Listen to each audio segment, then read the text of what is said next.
Gobindapur ইস্টিয়ামি school. এটা 1960 ইংরেজিতে স্থাপিত হয়েছে। তো স্কুলটা আজকে 4-5 বছর থেকে বরাক নদীর ভাঙ্গনে একদম বিপর্যস্ত। প্রায় প্রতি বছর একটু একটু করে ভেঙে নদীগর্ভে চলে যেতেছে। গত বছর বন্যার সময় স্কুলের প্রায় 70% নদীগর্ভে চলে গিয়েছে। অতঃপর আমরা বিভাগীয় কর্তৃপক্ষ তথা আমাদের স্থানীয় বিধায়কের সঙ্গে যোগাযোগ করেছি।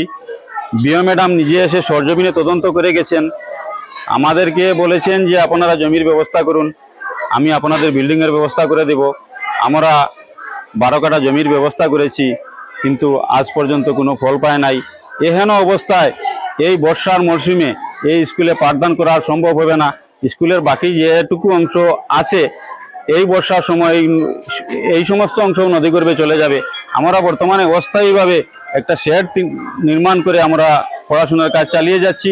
এটা যদি অতি সত্বর স্থানান্তরিত করে নির্মাণ না করা হয় তাহলে এই প্রায় 150 জন ছাত্রছাত্রীর ভবিষ্যৎ একবারে অন্ধকার। সেই জন্য আমি আসামের মাননীয় মুখ্যমন্ত্রী শ্রী হিমন্ত বিশ্ব শর্মা মহাশয় এবং আসামের শিক্ষামন্ত্রী শ্রী রণোজ পেগু মহাশয়ের দৃষ্টি আকর্ষণ করে অতি সত্বর এই স্কুল গৃহটি নির্মাণ করার জন্য অনুরোধ জানাচ্ছি। আমরা অনেকবার অবগত করেছি, ওনারা আশ্বাস দিয়েছেন হবে, কিন্তু যদি এই সিজনে অতি সত্বর যদি না করা হয় তাহলে আমরা কঠিন বিপদে পড়ে যাব।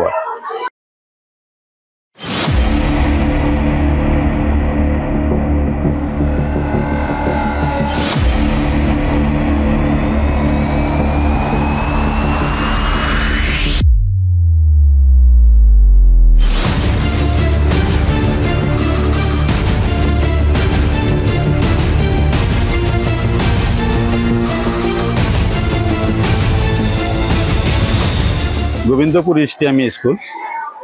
এটা 1960 ইংরেজিতে স্থাপিত হয়েছে। তো স্কুলটা আজকে 4-5 বছর থেকে বরাক নদীর ভাঙ্গনে একদম বিপর্যস্ত। প্রায় প্রতি বছর একটু একটু করে ভেঙে নদীগর্ভে চলে যেতেছে। গত বছর বন্যার সময় স্কুলের প্রায় 70% নদীগর্ভে চলে গিয়েছে। অতঃপর আমরা বিভাগীয় কর্তৃপক্ষ তথা আমাদের স্থানীয় বিধায়কের সঙ্গে যোগাযোগ করেছি। বিও ম্যাডাম নিজে এসে সরজমিনে তদন্ত করে গেছেন। আমাদেরকে বলেছেন যে আপনারা জমির ব্যবস্থা করুন, আমি আপনাদের বিল্ডিংয়ের ব্যবস্থা করে দেব। আমরা 12 কাঠা জমির ব্যবস্থা করেছি, কিন্তু আজ পর্যন্ত কোনো ফল পায় নাই। এহেন অবস্থায় এই বর্ষার মরশুমে এই স্কুলে পাঠদান করা সম্ভব হবে না। স্কুলের বাকি যেটুকু অংশ আছে এই বর্ষার সময় এই সমস্ত অংশ নদীগর্ভে চলে যাবে। আমরা বর্তমানে অস্থায়ীভাবে একটা শেড নির্মাণ করে আমরা পড়াশোনার কাজ চালিয়ে যাচ্ছি। এটা যদি অতি সত্বর স্থানান্তরিত করে নির্মাণ না করা হয় তাহলে এই প্রায় 150 জন ছাত্রছাত্রীর ভবিষ্যৎ একবারে অন্ধকার। সেই জন্য আমি আসামের মাননীয় মুখ্যমন্ত্রী শ্রী হিমন্ত বিশ্ব শর্মা মহাশয় এবং আসামের শিক্ষামন্ত্রী শ্রী রণোজ পেগু মহাশয়ের দৃষ্টি আকর্ষণ করে অতি সত্বর এই স্কুল গৃহটি নির্মাণ করার জন্য অনুরোধ জানাচ্ছি।